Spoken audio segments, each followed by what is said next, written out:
ذائقة الموت وإنما توفون أجوركم يوم القيامة كل نفس ذائقة الموت وإنما توفون أجوركم يوم القيامة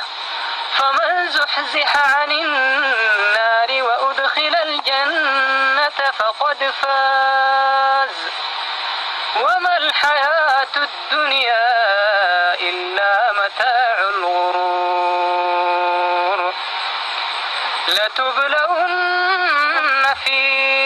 أموالكم وأنفسكم ولتسمعن من الذين أوتوا الكتاب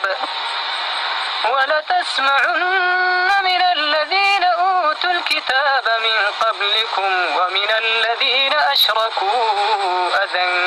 كثيرا وإن تصبروا وتتقوا فإن ذلك من عزم الأمور